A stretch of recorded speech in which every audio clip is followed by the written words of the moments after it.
मेरे प्यारे गुजराती दोस्तों, अपन थोड़े दिनों से रामायण के धर्म ग्रंथों में राम राज्य कैसा है ये पाठ कर रहे हैं। उसकी एक संकल्प है। मतलब जो लोग परकाय प्रवेश करते हैं, फ्लिप फ्लॉप करते हैं, डंपिंग करते हैं, जो लोग पायरेसी थेफ्ट करते हैं, उस करंट पीपल का सत्यानाश होना। एंड अपन अभी थर्ड एपिसोड में है।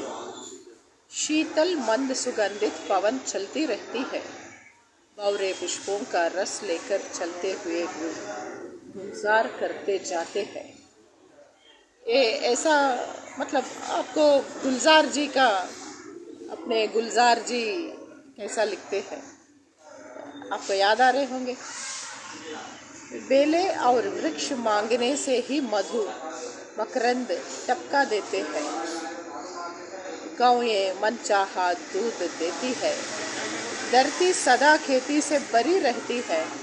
त्रेता में सतयुग की करनी स्थिति हो गई, जब ये परकाय प्रवेश फ्लिप फ्लॉप का अंत होती है, तब ऐसा रहती है धरती, आकाश और धरती के सभी जीव एंड समस्त जगत की आत्मा भगवान को जगत का राजा जानकर पर्वतों ने अनेक प्रकार की मणियों की खाने प्रकट कर दी। सब नदियाँ श्रेष्ठ शीतल निर्मल और सुखप्रद स्वादिष्ट जल बहाने लगी। समृद्ध अपनी मर्यादा में रहते हैं, वे लहरों के द्वारा किनारों पर रत्न डाल देते हैं, जिन्हें मनुष्य पा जाते हैं। सब तालाब कमलों से परिपूर्ण है। दसों दिशाओं के विभाग अर्थात सभी प्रदेश अत्यंत प्रसन्न है। विदु महीपुर मयूखन है, रवि तप जेते है, खाज मांगे बारिद देही जल। रामचंद्र के राज। श्री रामचंद्र जी के राज में चंद्रमा अपनी अमृतमयी किरणों से पृथ्वी को पूर्ण कर देता है।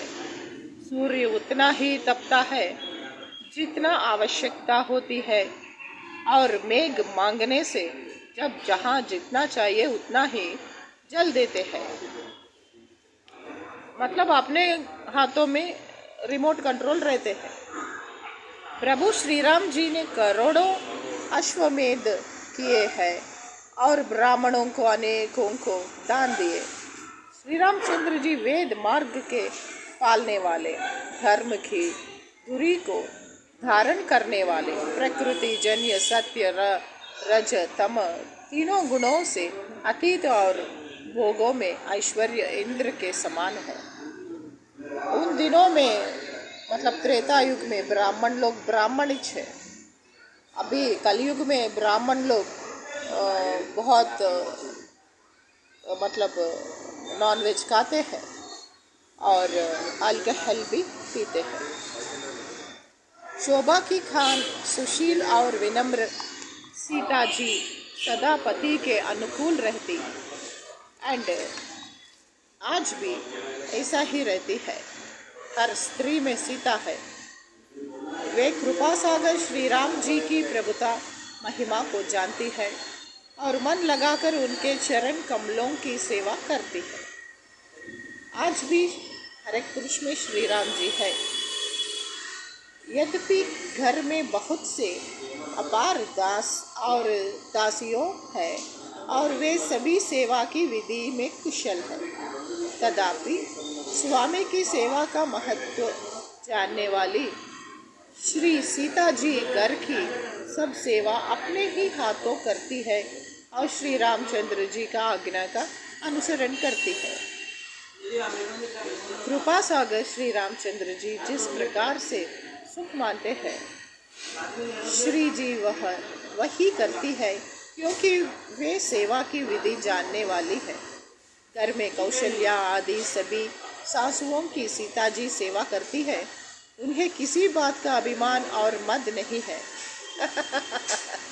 आजकल के बहू सासू का हत्या करते हैं एक नेकलेस के लिए, और ससुर जी का मर्डर करते हैं ज़मीन जायदाद पैसे के लिए।